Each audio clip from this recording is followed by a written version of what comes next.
بسم الله الرحمن الرحيم.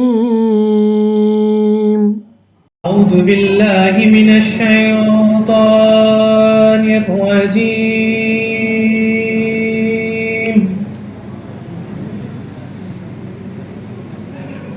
بسم الله الرحمن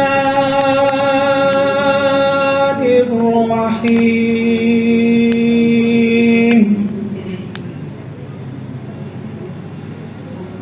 الذين كفروا وصدوا عن سبيل الله أضل أعمالهم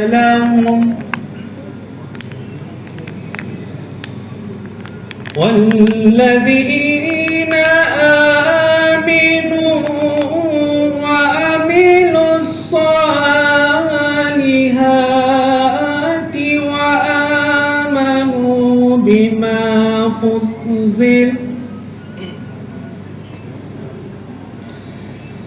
بما فضل على محمد وهو الحق من ربهم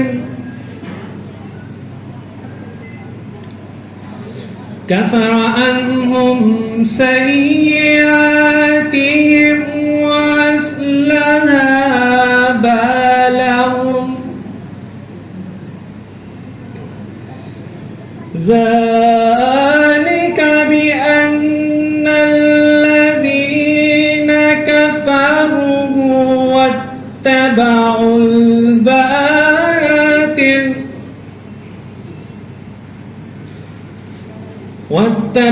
الباطل وأن الذين آمنوا واتبعوا الحق من ربهم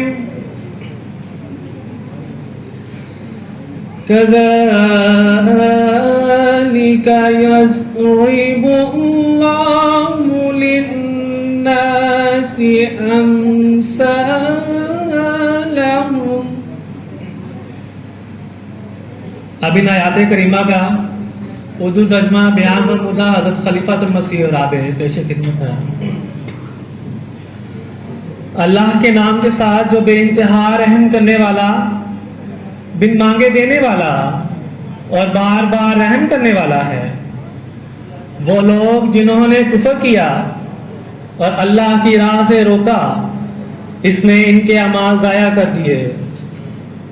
और वो लोग जो ईमान लाए और नेक अमाल बजा लाए और इस पर ईमान लाए जो हम मोहम्मद रसूलुल्लाह सल्लल्लाहु अलैहि वसल्लम पर उतारा गया, और वही इनके रब की तरफ से कामिल सच्चाई है। उनके ऐब को वो दूर कर देगा और इनका हाल दुरुस्त कर देगा। यह इसलिए होगा कि वो जिन्होंने कुफर किया उन्होंने झूठ की पैरवी की, और वो जो ईमान लाए इन्होंने अपने रब की तरफ से आने वाले हक की पैरवी की। इसी तरह अल्लाह लोगों के सामने इनकी मिसालें बयान करता है। बिस्मिल्लाहिर्रहमानिर्रहीम।